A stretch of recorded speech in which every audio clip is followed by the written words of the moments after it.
Lockdown में जुआरी हो गई, जुआ खेले लगल। दुल्हनिया पकड़ के कलाई एक दिन मम्मा कहल सुना जौन ढेर ऐसन चढ़ल ऐसन उतर जाई। दुल्हावा कहता का कहल चाहता रू, तब दुल्हनिया कहले भैया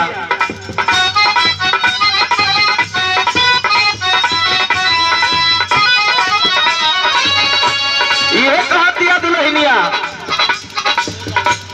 अरे सगरो कमाई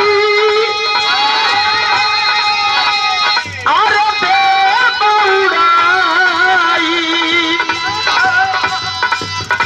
अरे सगरो कमाई बेबुराई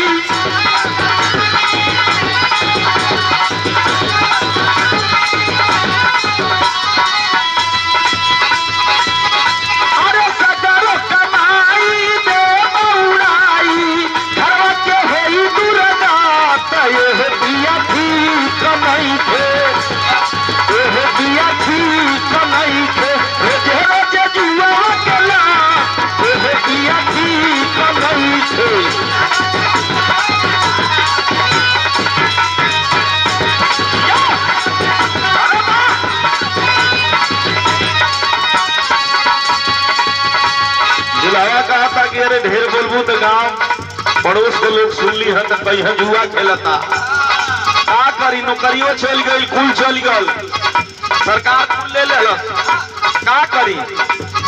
तो दुल्हावा कहता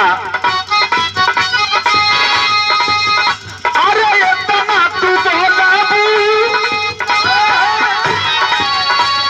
अरे मुंह जदी खोलबू। ये फेंकू भैया मुसाफिर भैया के समझा दा कहतिया दुल्हनिया। दुल्हावा कहता अरे इतना तू बोलाबू मुंह जदी खोलबू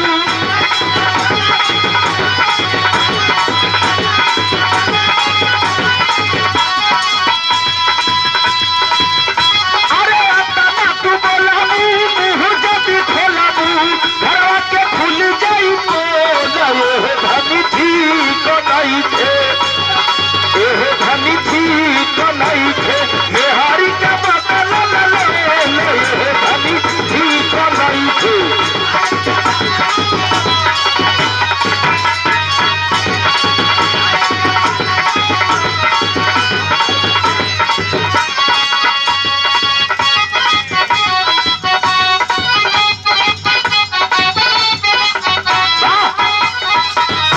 दुल्हनिया कहा दिया अरे सऊक सिंगार सागर हो सैया सजावे काइले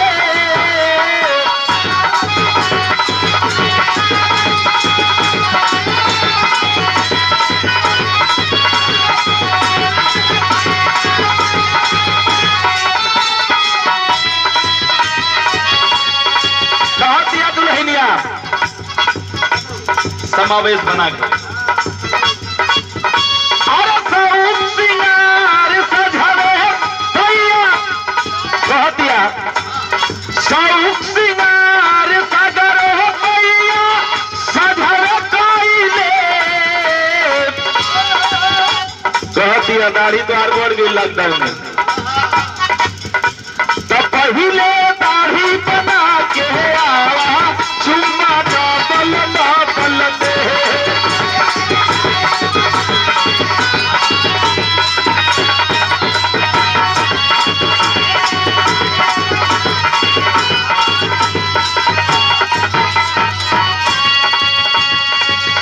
आदमी कहता दुल्हा कहता ए रानी नौकरी तो छूट गई लॉकडाउन में कोरोना के चलते, ये दाढ़ी वाड़ी बढ़ गई तो का करी। कहता का